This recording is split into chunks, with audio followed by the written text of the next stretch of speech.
बच्चू कडू यांनी सातबारा कोरा करा या पदयात्रेला पाठिंबा देण्यासाठी मनसेचे नेते बाळा नांदगावकर आज यवतमाळच्या लाडकीणमध्ये दाखल झालेले आहेत। माझ्यासोबत थेट या विषयावर बोलण्यासाठी मनसेचे नेते बाळा नांदगावकर आहेत। भाऊ, तुम्ही आज मुंबईवरून थेट शेतकरी आत्महत्याग्रस्त असलेल्या जिल्ह्यात दाखल झालेला आहे, काय तुमच्या भावना? ही गोष्ट खरी आहे की आपल्या जिल्ह्यामध्ये राज्यामध्ये खूप लोक आत्महत्या करतात शेतकरी माझा, आणि तो अत्यंत कर्जाने त्रस्त आहे।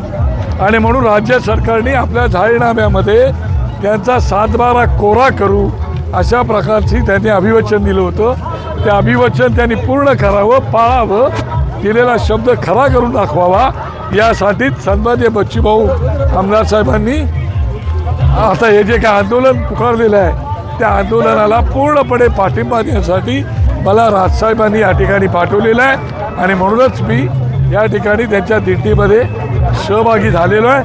आमचं पूर्ण समर्थन त्यांना आहे। ज्या पद्धतीनं उद्धव ठाकरे आणि राज ठाकरे यांना एकत्र आणण्यासाठी तुम्ही असेल किंवा मग शिवसेना ठाकरे गटाच्या नेत्याकडून दोन्ही भावांना एकत्र आणलं, त्याच पद्धतीनं शेतकऱ्यांच्या विषयावर शेतकऱ्यांना कर्जमाफी मिळावी आणि कायमस्वरूपी त्यांच्या शेतकऱ्यांना भाव मिळावा या उद्देशानं तुमच्या मनसे आणि शिवसेनेकडून का यानंतर काही आंदोलन केली जातील का? नाही, मला असं वाटतं की बच्चूभाऊ आता मुंबईत येतीलच।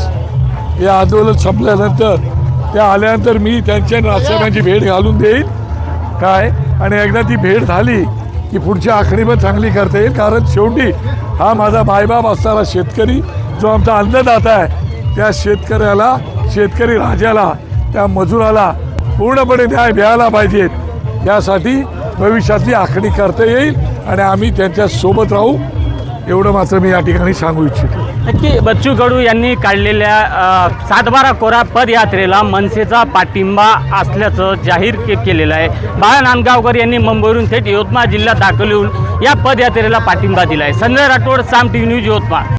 आता isakal.com आहे देशातील नंबर 1 ची मराठी न्यूज वेबसाईट। प्रत्येक अपडेटसाठी isakal.com ला नक्की भेट द्या।